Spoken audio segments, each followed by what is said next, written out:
Hello everyone, I hope everyone is well. So I try to make a small mini vlog. Okay, so चाहिँ मेरो सानो mini vlog हो हैन। यो चाहिँ मैले अस्ति छुट्टीको दिन घुम्न जाँदाखेरि क्लिप सानो टुक्राहरू खिचिरहेको थिएँ। अब त्यसलाई टक्क भोइस हालेर मैले बनाउँछु।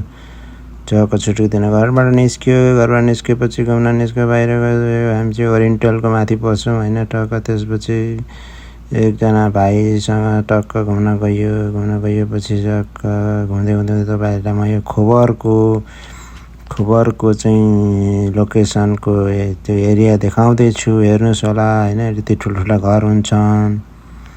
त्यसपछि हामी गयौँ। त्यसपछि गएपछि जापानिज मार्केटहरू पनि देखिन्छन्, यहाँ देख्नुहुनेछ हैन। त्यसपछि बिस्तारै हामी अगाडि बढ्दै गयौँ।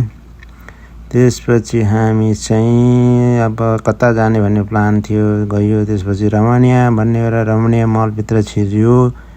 त्यसपछि रमणीय मलबाट हामी यसो घुमेर फेरि बाहिर निस्क्यौँ। त्यसपछि बाहिर निस्केर हामी कता जाने भन्ने सोच्थ्यौँ। अब त्यो जता गए पनि त्यो एउटा पुल छ हैन, त्यो पुल त तर्नै परेको। त्यो पुलमा तरेर यसो भिडियो यसो खिचेँ, फोटोसोटो लिएँ मैले। किनकि छुट्टीको दिन 1-2 फोटो नहाले त मलाई मनै सन्तोक हुँदैन फेसबुकमा। त्यस कारणले भिडियो पनि खिचेँ मैले 1-2। त्यसपछि फोटो नि लिएँ। त्यसपछि गयो पुल कट गरेर हामी उता कता जाने भने समुद्रतिर जाने प्लान गऱ्यौँ, सेप एन्ड मार्कतिर घुम्ने। त्यसपछि समुद्रतिर जाने। त्यसपछि हामी लाग्यौँ त्यता जाने बाटोतिर। हामी किनभने त्यहाँ जानलाई 15-20 मिनट लाग्छ। त्यहाँ हामी वकिङ गर्दै बिस्तारै गयौँ।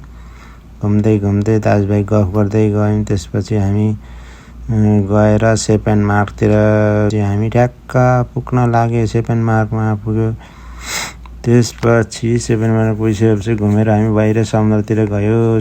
सेप एन्ड मार्क सुपर मार्केटबाट सुन्तला लिएर गएको थियौँ। टक्क बसेर खायौँ। त्यसपछि अब यसो हैन, छुट्टी त मनाउनै पर्यो। त्यसपछि समुद्र हेर्दै क्रममा अब चराहरू यसो बिरालो सबै पनि मस्त खेलिरहेको हुन्छ। चराहरू पनि अब आफ्नै धुनमा हुन्छन् नि त। उनीहरूको पनि आफ्नै कहानी छन् हैन। अब उनीहरूलाई पनि आफ्नो जिन्दगी बाँच्नको लागि माछा मार्दै रमाउँदै खेलिरहेको देखियो। त्यसपछि मन पनि रमाइलो नै हुन्छ क्या त्यस्तो देख्दाखेरि पनि। त्यस्तो देख्नलाई पनि राम्रै लाग्छ मलाई चाहिँ हैन। अब कसलाई के लाग्छ आफ्नो विचार हुन्छ हैन। त्यस कारणले मलाई ठिक लागेर मैले भिडियो पनि खिचिहालेँ। त्यसपछि अब घुम्दै कता मासतिरै जाम न त अब उता बहराइनको बोर्डरतिर जाम कि भन्ने प्लान गरिरहेको थिएँ। त्यता फेरि जान अलिक धेरै टाढै पर्ने भयो। त्यसपछि के भन्दै भिडियो बनाएँ, क्लिप खिचेँ। के गरेँ, टुक्रा खिच्नै पर्यो यसो फेसबुकमा हाल्नलाई पनि हैन।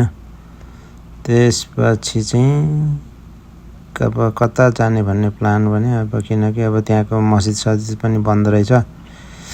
टक्क पिसाबले पोलिरहेको थियो। त्यसपछि फेरि फर्केर लुलुतिर पुग्यौँ। लुलुमा गएर यसो पिसाब फेरेर अनि फेरि मासुको सपिङ मार्केटतिर पस्यो। मासुको भिडियो खिचेँ मैले। अब विदेशमा त्यस्तै त हैन, सबै प्याकिङ गरेर राखेको हुन्छ, त्यस्तै खानुपर्छ। त्यस्तै बाँच्नको लागि जे पनि के गर्ने, खानै परेको हैन। अब त्यस्तै गर्दै फेरि लुलुतिर नि घुम्यो। लुलु सुपर मार्केट भन्नेको इन्डियनको हो, ठुलो मार्केट छ हैन। त्यसमा चाहिँ हरेक प्रकारका मासुहरू हुन्छन्। त्यो सबै मैले भिडियो क्लिपहरू निकालेँ। अब किनकि मेरो भ्युजहरूलाई देखाउनु छ। त्यसपछि फलफुलको तर्फतिर गएँ। मैले फलफुल भेजिटेबलहरू हेर्दै गएँ। भिडियो पनि क्लिप गर्दै गएँ। हेर्नुहोस् सबै तरिकाको फलफुलहरू, सबै प्रकारका फलफुलहरू देख्न सक्नुहुन्छ, फ्रुटहरू देख्न सक्नुहुनेछ। मैले चाहिँ सबै क्लिपहरू निकालिरहेको छु भ्याएसम्मको। अब के गर्ने, अब त्यस्तै हो। अब सबै मोबाइलले पनि धाम्दैन होला। सकेसम्म त कोसिस गरिरहेको छु मैले हैन। हेर्नुहोस् खुर्सानी पनि कत्रो हुन्छ भने 1 हातकै जत्रो हुन्छ हुन पनि। ल हेर्नुहोस् है, सबै यस्तै छ। कुन देशबाट आउने हो यो सबै हामीले किन्दै खाँदै खाने यही हो हैन। हाम्रो नेपालको चाहिँ आउने सम्भावनै छैन यहाँ, किनकि प्लेनबाट ल्याउनु पर्ने हुन्छ। प्लेनबाट ल्याउँदा झन् महँगो पर्ने भएर कसैले नि किन्दैन। त्यस कारणले यहाँको सप्लायरहरूले पनि त्यस्तो कुनै पनि ल्याउने चान्स नै हुँदैन नेपालबाट, किनकि हाम्रो नेपालमा समुद्र छैन। समुद्र भए भए ल्याउनलाई चार्ज सस्तो हुन्थ्यो, त्यस कारणले ल्याउँथ्यो। त्यही भएको हो हाम्रो देश विकसित हुन नसकेको कारण चाहिँ। अरू समुद्र भएको देशबाट जे पनि घरको घुर्यानको आफ्नो घर बारीबाट उठाएर टक्क समुद्रमा हालिदिन्छ, सिधै यता गल्फ कन्ट्रीदेखि लिएर युरोप अमेरिका सबैमा जान्छ। त्यस कारणले पैसा उनीहरूले इन्कम सोर्स धेरै बनाउँछन्।